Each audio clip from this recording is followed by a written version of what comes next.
Oh, dang. Ian stabbed him. Yo, Ian is the real criminal. It was never Chae Jun then, right? After watching this episode, I don't think Ian is the innocent guy I thought he was. So at the beginning of the episode, we're taken back to 2003, March, in Seoul. We see two boys, they're twins, it's pretty obvious, it's Ian and Chae Jun. They're sitting at the table, they're eating. One of the twins on the right said, "Hey, don't forget how far I went for you. And also, the shadow should not be in the light. If it is, it's going to vanish." At that point, we don't know what he means by that. And also, we don't know what happened until they showed us another flashback 12 hours before that scene.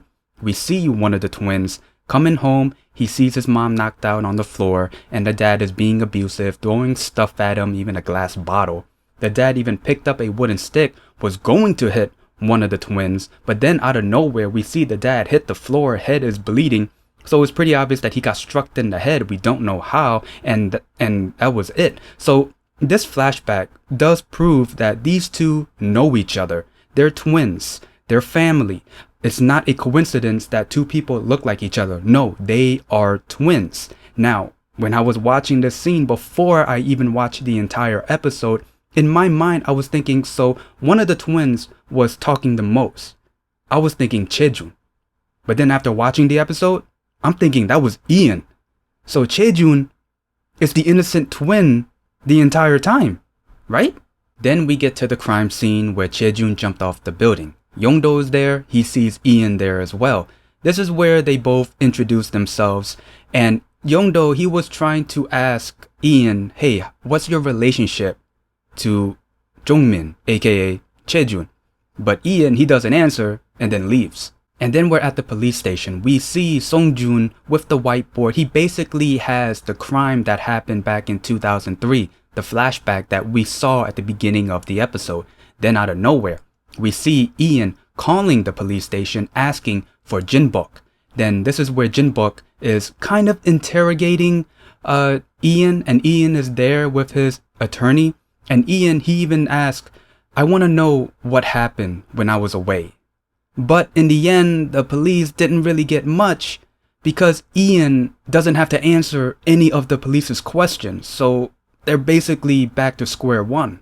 And then later on in the episode, we find out that the cops has eyes on Ian. One of the cops was following Ian and letting the other cops at the police station know every detail of where he's going and what he's doing. But here's the thing.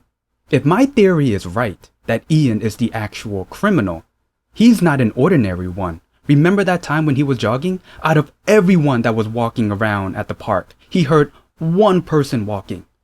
And that happened again in this episode. He heard someone walking and he noticed that someone was watching him.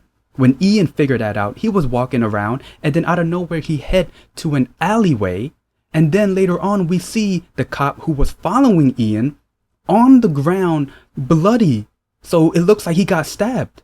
So that means, well, it's proving to me that Ian is the actual criminal. Most of the episode did showcase the relationship between Jeong and Yeong. Just seeing their relationship develop is nice. The romance is there, but not officially there. Like, it's there maybe just a little bit.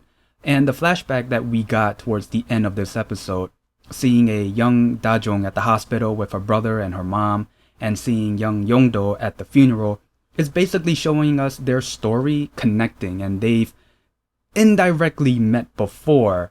So what happened in the flashback was young Jeong was at the hospital with her brother and her mom.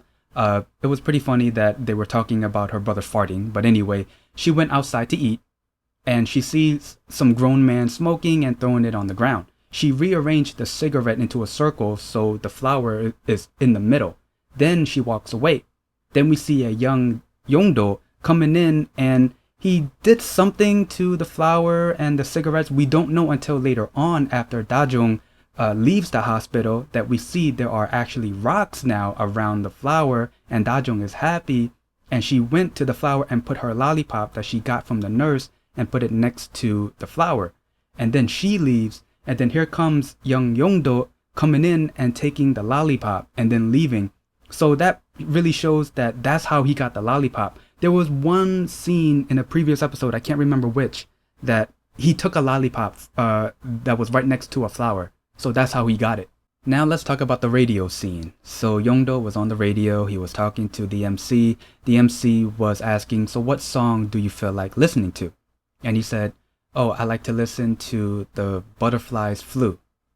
More butterflies, huh? And then later on, we see Jeong listening to the radio. She overheard the MC talking about Yeongdo's choice of music, and of course she gets a little shy, a little embarrassed. Even her mom texted her, aka she's laughing at her, which is pretty funny and also cute at the same time. And then towards the end of the episode, it was snowing. We see Yeongdo and Jeong meeting up at the roof spot as usual, and these two look at each other. Jeong is narrating, and the last line she says, the butterflies flew. You know, I had enough butterflies for this week. So my impression on the episode, I thought it was okay. The only thing I didn't like was the uneven distribution of showcasing the relationship between Jeong and Yeongdo and the main plot surrounding Ian. Whenever I see Ian, the hairs on my neck stand up. I'm always on the edge of my seat. I want to know what this guy is going to do, because my theory is he is the real criminal. Now, as much as I like seeing the relationship between Jeong and Yeongdo develop, I feel like it's overshadowing everything else. I know that their relationship is going to play an important role, but I would like to see more of the main plot instead of maybe 3-4 scenes of it. I'm gonna stick to my theory. Chae Jun was the innocent one the entire time. I think Ian was the one pulling the entire strings. And yeah, that's pretty much the gist of the episode in my review. If there's anything I might have missed, please leave it in the comments below. Other than that, if you like this video, leave a like, comment down below, and subscribe. See ya.